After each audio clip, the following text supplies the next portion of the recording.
We'll continue a generate digital switching system module.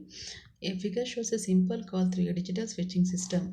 To explain this flowchart, we'll consider customer A and customer B. As a customer A gone off hook, no, continue the scanning. If it is yes, identify the customer A's line and associated feature. Test the customer A's line for foreign potential and provide dial tone to customer A. Attach the digit receiver.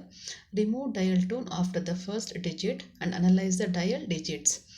If the dial digits are okay, if it is no, provide announcement. If it is yes, request and establish time slot for the customer A and B connection. Check the customer's B's line and associated feature. Provide power ringing to customer B and audible ringing to customer A. Remove the ringing when the customer B answers. Provide cut-through path between customer A and customer B. Disconnect when either party hangs up. The basic step necessary to complete call are as follows. Detect off condition, identify customer's line, test customer's line, provide dial tone to customer, provide digits analysis of dial number, establish path between the calling customer and the called customer, ring the called customer, detect answer and establish cut through path, supervise both lines for disconnect, detect on hook condition and disconnect. The common scenarios that typically occur in digital switch are line to line intra IC call. Customer A is calls to customer B within the same interface controller is as shown in the figure, that is line to line intra IC call. When customer A goes off hook to call customer B, the call origination request is detected by the line module.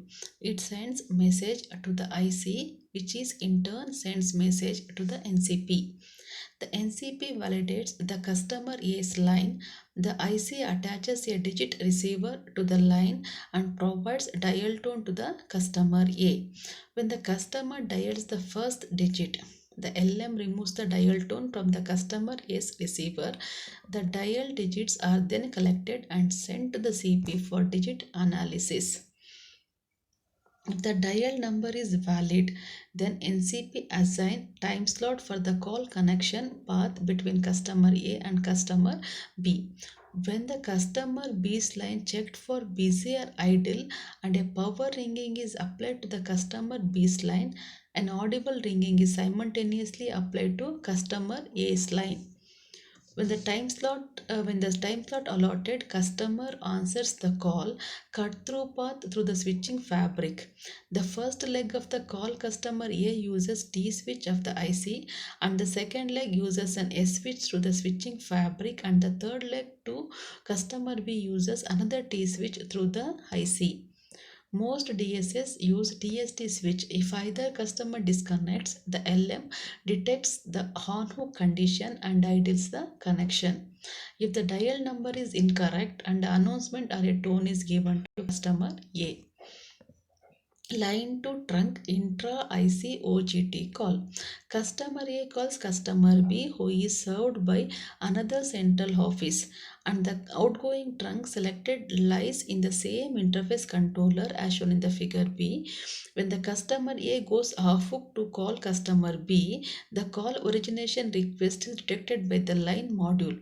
It sends message to the IC, which in turn sends message to NCP. The NCP validates the customer A's line. The IC attaches a digit receiver to the line and provides dial tone to the customer A. When the customer dials the first digit, the LM removes the dial tone from the customer A's receiver. The dial digits are then collected to send to the CP for digit analysis. If the dial number is valid, the NCP assigns a time slot for the call connection path between customer A and as outgoing trunk for customer B's central office. Then the terminating CO checks the customer B's line for busy or idle status and applies power ringing to customer B's line. An audible ringing is simultaneously applied to A's line. When the customer B answers the call, cut-through path through the switching fabric is provided via previously assigned time slots. As in line to calls, each CO uses the TST connection. If either customer disconnects, the LM of the either CO detects the HANOOK condition and idles the connection. Call supervision is provided by originating CO. If the dial number is incorrect and the announcement or a tone is given to customer A. Line to line inter IC call. Customer A calls to customer B who is located in another interface controller as shown in the figure A. This is same as line to line intra IC except a path through ICX and IC5 is established for the call. The coordination between the NCPs is provided by the central processors. Line to tongue inter IC call. Customer A calls to customer B who is located in another CO and a different interface controller as shown in the figure B. This is same as line to trunk intra IC OGT call except a path through ICX and IC5 is established. The coordination between the NCPs is provided by the central processors. Trunk to line intra IC IGT call. Customer is called by customer B who is served by another central office and the incoming trunk selected lies in the same interface controller as shown in the figure A. The CO for the customer B homes into customer A's CO directly or through a tandem office via an incoming trunk. If the trunk and the customer A's line are in the same IC, a path is established to the switching fabric to the LM of the customer A. The associated NCP assigned time slot for IGT and customer's A's line. Line A is validated and its busy or idle status is checked. A power ringing to customer A's line is applied by the IC and an audible ringing is simultaneously transmitted to customer B's line via the IGT. Customer A answers the call. Cut through path through the switching fabric is provided via previously assigned time slot. As in line to line calls, each CO uses the TST connection. If either customer disconnects, the LM of the either CO detects the on-hook condition and idles the connection. Call supervision is provided by originating CO. Trunk to line inter IC IGT call. Customer A is called by customer B who is served by the another central office and the incoming trunk selected lies in a different controller as shown in the figure B. To connect a call from A to B, a path through ICX and IC5 must be established. The coordination between NCPs is provided by central processors. Common characteristics of digital switching systems. Most commercial common characteristics of digital switching systems in the North American network are explained below. Dual capability. Most digital switching systems have class 5 or class 4 capabilities. Termination capability. Most of the large digital switching system can terminate approximately 1 lakh lines or 60,000 trunks.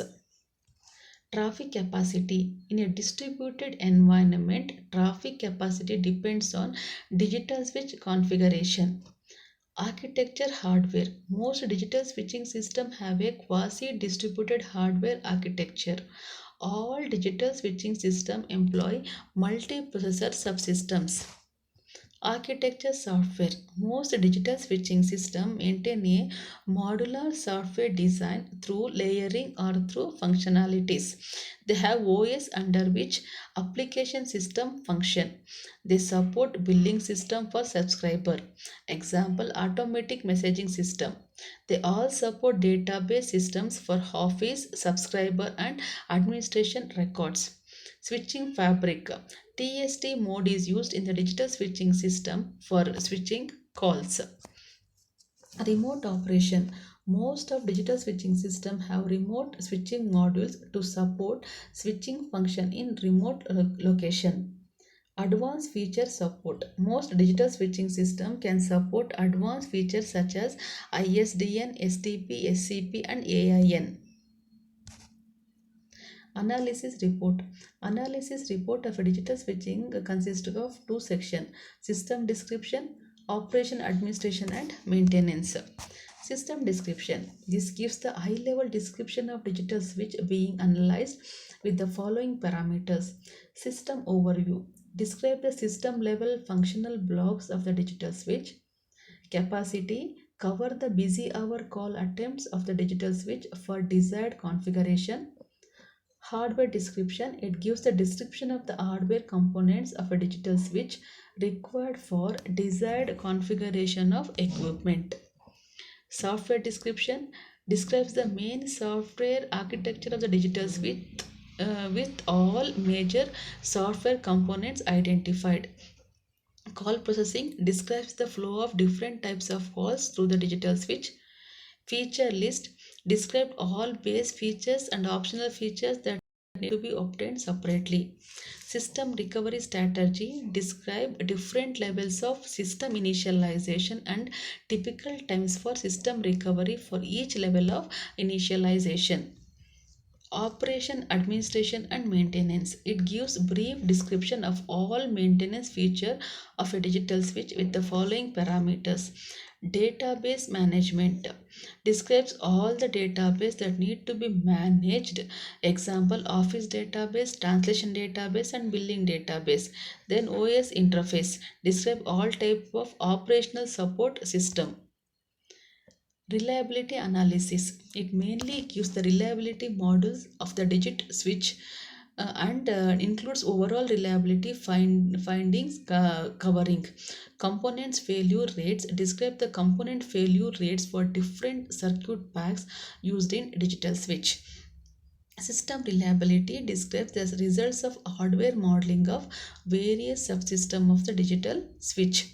Software reliability analysis describe the result of the software analysis of the digital switching system software. Product support. Technical support describes the different levels of technical support that a digital switching supplier provides. Time limit to correct the faults also included. Documentation lists all the documents that will be supplied to maintain the DSS. Fault report system describes a fault reporting system that tracks all the faults discovered by the operators of the DSS. Training list all the training courses available for telephone company personnel who will use and maintain the DSS.